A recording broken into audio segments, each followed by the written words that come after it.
வீடு வாங்கும் அளவிற்கு உயர்ந்துள்ள திரு சக்தி அவர்கள்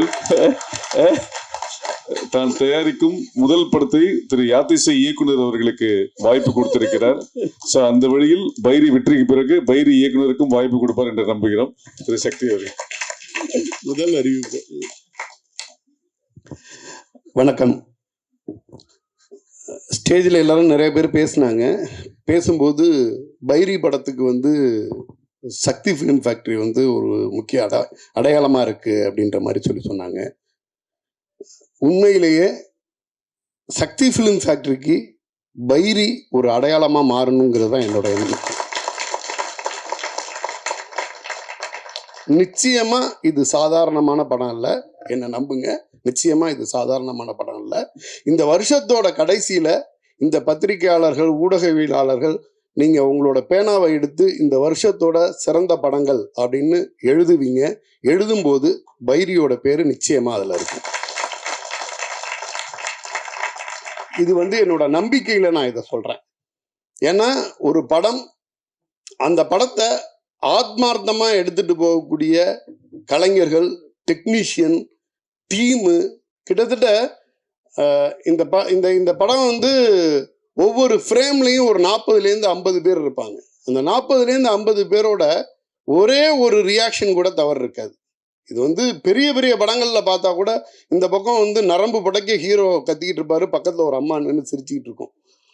அப்படி கிடையாது. இது அவ்வளோ பர்ஃபெக்ஷனாக ஒரு படம், மிகச்சிறந்த படமாக ஆகச்சிறந்த படமாக நம்ம அறிமுக இயக்குனர் ஜான் கிளேடி எடுத்திருக்கார். எல்லாருமே சொன்னாங்க, நாங்கள் 15 வருஷமாக கஷ்டப்பட்டோம். இதில் உள்ள ஒவ்வொரு டெக்னீஷியனும் இது எல்லாரும் சொல்கிறது தான். 15 வருஷம் கஷ்டப்படுறாங்கங்கிறதுனால அவங்கள யாரும் கொண்டாட முடியாது. ஆனால் 15 வருஷம் கஷ்டப்பட்ட ஒருத்தங்க சரியான விஷயத்தை பண்ணால் நம்ம கொண்டாடியே தீரணும். சக்தி ஃபிலிம் ஃபேக்ட்ரி கொண்டாடும். பைரிங்கிற ஒரு படத்தோட வெற்றியை உறக்க கத்தி சொல்லணுங்கிறது தான் என்னோட மிகப்பெரிய ஆசை. பைரி வெற்றி படம் இல்லை, மிகப்பெரிய வெற்றி படம் அப்படின்னு.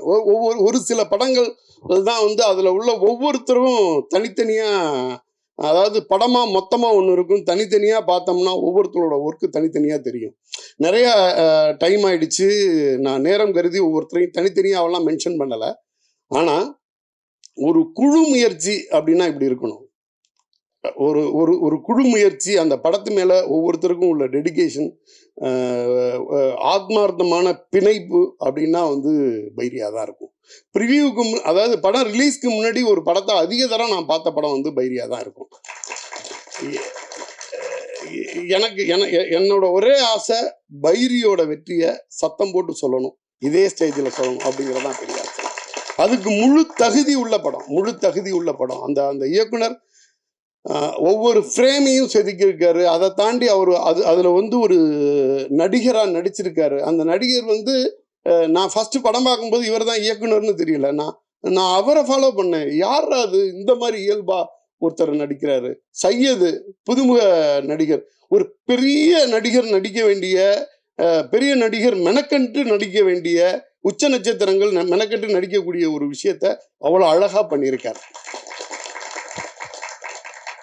இதில் பண்ணியிருந்த பண்ணையார் கேரக்டராக இருக்கட்டும், அந்த வில்லன் கேரக்டராக இருக்கட்டும், அம்மா கேரக்டராக இருக்கட்டும், சரண்யா ஹீரோயின், இது ஒவ்வொரு கேரக்டரும் தனித்தனியாக பளிச்சுன்னு இருக்கும்.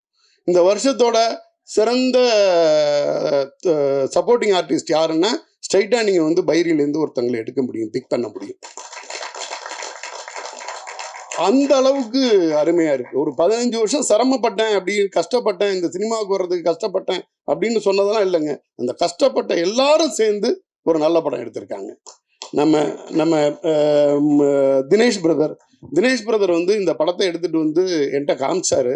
அந்த படம் பார்த்து நான் சைன் பண்ண நாள்லேருந்து என் மைண்டுக்குள்ளே ஓடிக்கிட்டு இருக்குது, இந்த படத்தை ஜான் கிளேடி இப்போ இந்த படம் பண்ணிட்டாரு. ஒருவேளை ஒரு 2 படம் பண்ணியிருந்தாருன்னா இந்த படத்தோட அட்டென்ஷன் ஒட்டுமொத்தமாக எல்லாருக்கும் போய் நின்றுருக்கும். இதில் உள்ள ஒரு பெரிய ஆர்டிஸ்ட் இருந்தால் எல்லாரும் போய் நின்றுருக்கும். இந்த புதுமுக நடிகர்களையும் புதுமுக டெக்னீஷியனையும் மக்களை நம்ப வச்சு எப்படி தியேட்டருக்கு எடுத்துட்டு வரணுங்கிறது மட்டும்தான் என் மைண்ட்ல ஓடிக்கிட்டு இருக்கு. உள்ள வந்தா படம் பம்பர் ஹிட்.